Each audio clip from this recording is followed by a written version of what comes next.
Assalamualaikum warahmatullahi wabarakatuh. Kembali lagi dengan RV Daily TV. Bersama saya Muhammad Ramdan Purnama, salah satu mahasiswa dari Universitas Nusa Putra Sukabumi. Pada kesempatan ini saya ingin membahas tentang 4 strategi pengembangan bisnis, salah satu materi dari mata kuliah pengantar bisnis yang diampu oleh Dr. Gustian Juanda. 4 tips agar usaha kita terus tumbuh berkembang dan semakin besar. Yang pertama, salah satu kuncinya adalah meningkatkan sales atau meningkatkan penjualan. Seperti kita tahu, jualan adalah jantung dari sebuah usaha.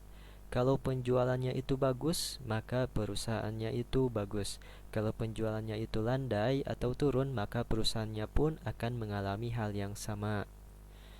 Penjualan sangat penting. Divisi marketing adalah divisi yang sangat penting yang menentukan perusahaan itu bisa terus berjalan. Kalau kita mengalami stuck di penjualan, kita harus gali bagaimana caranya untuk memperbesar pasar, meluaskan pasar, atau menambah penjualan dengan cara marketing promo yang tepat, yang relevan dengan saatnya, yang sesuai dengan hal yang sedang dibutuhkan oleh customer kita, oleh pasar kita. Kalau kita sudah tahu, sudah perlu saatnya membuka cabang, kita harus segera membuka cabang. Jangan kita tunda kalau memang kesempatan membuka cabang. Agar pasar kita semakin lebih luas lagi, kita akuisisi pasar itu. Kita segera mungkin membuka cabang. Ingat, membuka cabang juga harus dengan perhitungan yang matang. Lebih bagus lagi jika kita sudah memiliki captive market yang pasti, sehingga market itu bisa kita andalkan. Misalnya kita di perusahaan interior, kita sudah mempunyai captive market di suatu tempat yang kita harus mengerjakan satu kontrak jangka panjang, mungkin 1 tahun mengerjakan satu tower apartemen. Nilai tertentu kita mengerjakan saja. Jika sudah ada, maka kita menambahi market-market yang lain. Itu salah satu keuntungan kita jika sudah ada captive marketnya. Yang kedua adalah menurunkan cost.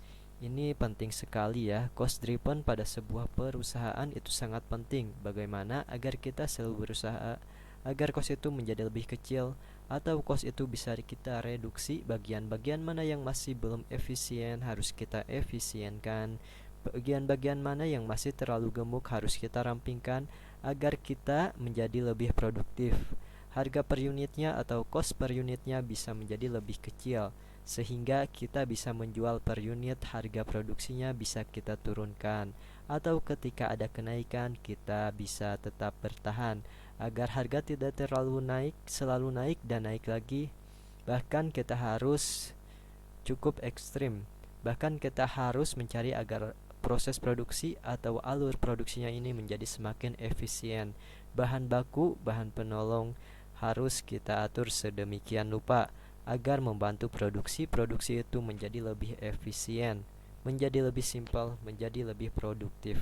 Misalnya pemakaian suatu bahan, kalau memang bisa diirit, ya harus diirit lagi. Pemakaian suatu material, apa yang bisa kita iritkan.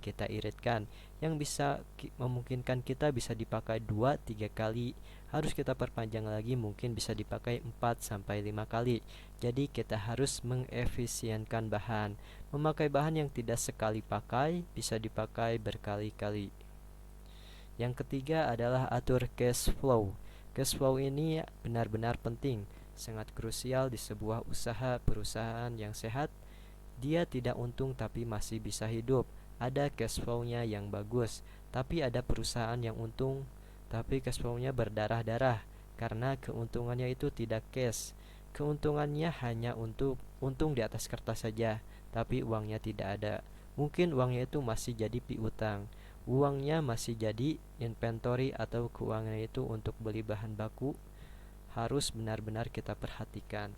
Cash flow adalah darah dari sebuah usaha.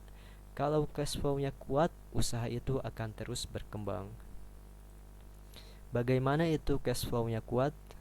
Uang yang kita dapatkan harus kita pastikan dipakai untuk usaha lagi, untuk memperbesar modal, untuk menambahkan kapital kita, untuk membeli mesin kita, mungkin membeli alat-alat produksi yang lain. Jangan modal atau keuntungan yang kita dapatkan itu untuk hal yang sifatnya konsumtif. Mungkin membeli mobil baru untuk liburan. Agar cash flow ini tetap terjaga, kita harus punya sikap keuangan yang bagus. Contohnya misalnya kita butuh mobil pick up. Benar, jika kita sudah benar-benar butuh atau kita masih bisa sewa. Kalau butuh, kita harus cari yang baru atau yang second. Harus kita hitung dengan uang kita. Kalau memang butuh, benar kita butuh bulan ini atau masih bisa dipending untuk bulan depan, atau bahkan 3 bulan lagi atau 6 bulan lagi, atau memang urgent harus sekarang kita beli. Harus benar-benar kita punya sikap keuangan yang baik agar akan sangat membantu dari kelancaran sebuah usaha. Yang keempat adalah buat usaha kita tetap relevan. Maksudnya yaitu agar usaha kita tetap menjadi pilihan pertama dari konsumen dari pasar kita. Buat usaha kita ini menjadi tetap muda, tetap baru, dan tetap menarik di mata pelanggan. Jadi, ada 4 tips agar usaha kita terus tumbuh. Yang pertama adalah tingkatkan sales atau penjualan dari barang atau perusahaan kita. Yang kedua adalah menekan cost, efisien di segala lingkup, efisien dan efektif. Dan yang ketiga adalah atur cash flow. Cash flow kita menjadi kunci dari usaha kita agar lebih maju, lebih besar, membuka cabang baru. Itu diambil dari uang kita, cash flow kita. Yang keempat adalah buat usaha atau barang-barang produksi kita menjadi tetap relevan, tetap menjadi pilihan dari pasar kita, pilihan dari customer kita. Sekian yang bisa saya sampaikan, mudah-mudahan bermanfaat. Wassalamualaikum warahmatullahi wabarakatuh.